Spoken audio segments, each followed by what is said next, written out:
Dear students, good morning to all of you.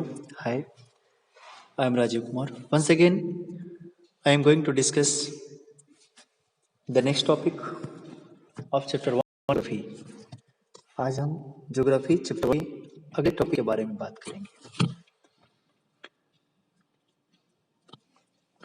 Here just are showing as a components of environment. जैसे कि हमने environment के बारे में पढ़ा. Environment वातावरण, पर्यावरण. अब यह अवयव जो पर्यावरण के अवयव that means the perfect Hindi meaning of components of environment. पर्यावरण के अवयव के बारे में ये कौन कौन से तत्व अवयव पाए जाते हैं इससे संबंधित आज हम इस फिगर के माध्यम से जानेंगे. जैसा कि ये तस्वीरों में साफ है,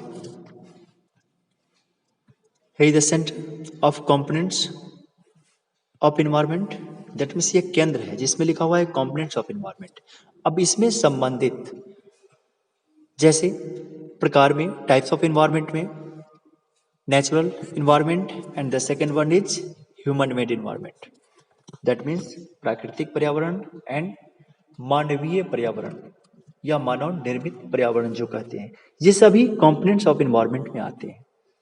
पर्यावरण के अवयव में ये सभी आएंगे. जैसे कि हमने देखा हियर फर्स्ट इज नेचुरल. पहला जो पॉइंट्स है वो नेचुरल दैट मीन्स प्राकृतिक. तो यहाँ पे नेचुरल में क्या क्या आते हैं? Air atmosphere, land lithosphere, living things biosphere and water hydrosphere. That means वायुमंडल, स्थलमंडल, जलमंडल एंड जीवमंडल. ये चार जो कि नेचुरल में प्राकृतिक पर्यावरण के उदाहरण हैं जो कि कंपोनेंट्स ऑफ एनवायरनमेंट में आएंगे. दूसरा यह हमने ह्यूमन बींग्स में देखा. जैसे इसी के तत्व इसी के अवयव में ह्यूमन मानव मनुष्य से संबंधित, तो इसमें जब बात किया हमने इंडिविजुअल, फैमिली व्यक्तिगत रूप से मनुष्य, परिवार के रूप में एंड कम्युनिटी समुदाय एक विलेज मतलब एक कम्युनिटी समुदाय के वर्ग समूह के रूप में. फिर उसी ह्यूमन में रिलेटेड आता है, यहाँ पे हम देख रहे हैं रिलीजन जो धर्म, अलग अलग धर्मों के हिंदू, मुस्लिम, सिख, ईसाई सबके अलग अलग यहाँ पे दैट मीन्स वर्शिप प्लेस का साइन दिया हुआ है. तो ये भी कंपोनेंट्स ऑफ एनवायरनमेंट में आएंगे. एजुकेशनल यहाँ पे शैक्षणिक संस्थान, स्कूल के माध्यम से एग्जाम्पल दिया जा रहा है. फिर इसी ह्यूमन में इकोनॉमिक जो बिजनेस हब व्यवसाय का केंद्र, बिजनेस सेंटर्स उसके बारे में एक्सप्लेन किया जा रहा है. फिर इंडिया के मैप के द्वारा, भारत के मानचित्र के द्वारा यहाँ पे समझाया जा रहा है पॉलिटिकल सिचुएशंस दैट मीन्स राजनीतिक स्थिति, जो देश की राजनीतिक स्थिति है उसे एक्सप्लेन किया जा रहा है. फिर नेक्स्ट में हम देखते हैं इसके साथ साथ natural, then human and then human made. यहाँ पे the last one here is the third जिसके बारे में ये देखिए ह्यूमन मेड मानव निर्मित. ये भी इस कंपोनेंट्स ऑफ एनवायरनमेंट में आएंगे. दैट मीन्स पर्यावरण के अवयव ये भी तत्व है. कैसे? तो मनुष्य ने बनाया जो उससे संबंधित निकला. अब किन किन चीजों को? पहला है बिल्डिंग्स जो पिक्चर में साफ दिख रहा है, भवन बिल्डिंग. दूसरा पार्क्स, तीसरा ब्रिजेस पुल, चौथा रोड्स सड़क, पांचवा इंडस्ट्रीज औद्योगिक केंद्र, फैक्ट्रीज कल कारखाने इसके माध्यम से, और छठा मोन्यूमेंट्स मतलब स्मारक जिन्हें हम याद रखते हैं विभिन्न नामों से जानते हैं. जैसे यहाँ पे ताजमहल का तस्वीर दिया हुआ है, तो ये एक स्मारक स्मृति का चीज दैट मीन्स यादगारी के रूप में. ये सब चीज जो कंपोनेंट्स ऑफ एनवायरनमेंट का एग्जाम्पल है. दैट मीन्स जब जो पर्यावरण से निहित होता है, संबंधित होता है, उससे निकलता है, जिस चीजों को मिला के, यहाँ कहने का मतलब साफ है कि जैसा हमने एनवायरनमेंट को डिफाइन किया, तो इसमें हम जानेंगे कि जिन चीजों को मिला के, जिन चीजों के संग्रह मेल से पर्यावरण का निर्माण होता है या विभिन्न प्रकार के पर्यावरण के नाम से हम जानते हैं, वही आपको कंपोनेंट्स ऑफ एनवायरनमेंट में एज एग्जाम्पल आते हैं. जैसे पहला नेचुरल प्राकृतिक, दूसरा ह्यूमन मानव, और तीसरा human made. This all are the example of natural made. That means ये प्राकृतिक द्वारा बनाई गई जो पहले से मौजूद उसका उदाहरण, ये सभी मनुष्य ने बनाया, मनुष्य के संयोग से, दैट मीन्स उन लोगों के एक साथ रहन सहन, उनके यूज, उनके क्रियाकलाप, उनकी जरूरत के अनुसार से ये माहौल बना, जो अलग अलग नाम हम देखते हैं। और फिर ये तीसरा ह्यूमन मेड, ये भी जो मानव के द्वारा मैन्युफैक्चरिंग किया गया, दैट मीन्स चाहे वो मॉन्यूमेंट्स हो, चाहे इंडस्ट्रीज हो, चाहे रोड्स हो, चाहे ब्रिजेज हो, या पार्क्स हो, या बिल्डिंग्स हो, इन सबको मानव ने बनाया। तो ये आपका एग्जाम्पल है कंपोनेंट्स ऑफ एनवायरनमेंट। यहाँ पे दूसरा पॉइंट्स है बायोटिक अबायोटिक।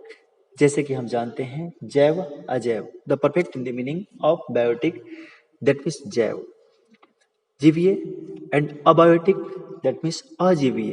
तो यहाँ साफ है कहने से जिसमें जीव मौजूद हो, that means the world of living organisms, plants and animals, यानी जो सजीव के रूप में जीवंत, जिसमें प्राण हो पूरे विश्व में, वैसी वे सब और जैसे कि पेड़ पौधे, चाहे वो हरे पेड़ पौधे, चाहे मनुष्य, चाहे वो एनिमल्स, जानवर, पशु पक्षी, ये सब बायोटिक में आए।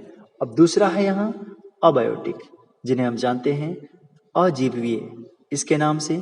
तो the world of non living elements, वैसे तत्व, वैसे अवयव, वैसे पदार्थ जो निर्जीव हैं। यहाँ सजीव को एक्सप्लेन किया और ये दूसरा निर्जीव को एक्सप्लेन किया। The world of non living elements land, जैसे as example mountains, rivers, lands, that means जमीन, भूमि, और दूसरा पर्वत, नदियाँ। तो abiotic the world of non living elements, जो मतलब कि निर्जीव है, जो यहाँ पे दर्शाया गया। इस एग्जाम्पल में लैंड से ही समझिए। तो इन तरीके से मैंने जो निर्जीव हो, जिसमें सजीव की पहचान नहीं हो, वो हो गया अबायोटिक। और दूसरा यहाँ हम समझेंगे increasing day by day, we are therefore modifying and at times even destroying our natural surroundings. जैसे कि दिनों दिन, दिन पर दिन बढ़ते हुए क्रम में, वी आर देयरफॉर, हम यहाँ पे, मॉडिफाइंग एट टाइम्स, एक समय में मॉडिफाई कर रहे हैं, even destroying our natural surroundings. अभी से समझिए कि ये कैसे कर रहा है कि even destroying our natural surroundings, मतलब हमारे प्राकृतिक जो चारों तरफ परिवेश है, वातावरण है, जो प्रकृति ने दे रखा है, पहले से बना रखा है, उन चीजों को हम हस्तक्षेप कर रहे हैं, उसमें इंटरफेयर कर रहे हैं, कैसे, और उसे खत्म कर रहे हैं। जैसे as example I am giving to one example in front of you regarding as a forest. हम जंगल के रूप में उदाहरण दे रहे हैं, जिन जंगलों को काटकर हम शहरों को बसा रहे हैं, घर बना रहे हैं, तो उसके लिए पेड़ पौधे को काट रहे हैं। तो ये even destroying our natural surroundings, माने जो प्राकृतिक हमारे चारों तरफ मौजूद है, इसको खत्म करना का एक सबसे बड़ा उदाहरण है। द टीचर रिप्लाइड, शिक्षक ने रिप्लाई किया, from the above conversations you understand that the place, उपरोक्त वार्तालाप से आपने समझा, that the place, people, things and nature that surround any living organism is called environment. यहाँ एक और उदाहरण निकला, जो कि जैसे कि आपने जाना कि you understand that the place, people और थिंग्स, मतलब वह जगह, लोग, वे वस्तु, एंड नेचर, वह प्राकृतिक चीजें, that surrounds any living organism, जो मौजूद पाया जाता है हर एक सजीव में, इज कॉल्ड एनवायरनमेंट, एक पर्यावरण के रूप में हम सभी जानते हैं। अब इसी में यहाँ फिर नेक्स्ट में डिफाइन किया गया है, it is a combination of natural and human made phenomena. तो यहाँ पे एक कॉम्बिनेशन है, मिश्रण है प्राकृतिक और मानव निर्मित का। Will the natural environment refers to both biotic and abiotic conditions existing on the earth, जो कि हम प्राकृतिक पर्यावरण जब देखते हैं, रेफर्स टू द बोथ, जो दोनों को इंडिकेट करता है, बायोटिक एंड अबायोटिक, जो जैव एवं अजैव, कंडीशंस एग्जिस्टिंग, मतलब जो स्थिति यहाँ मौजूद होती है ऑन द अर्थ, पृथ्वी पे हम सभी देखते हैं। Dear students, we will discuss in the coming next videos to the next topic. Thank you, bye bye, have a nice day.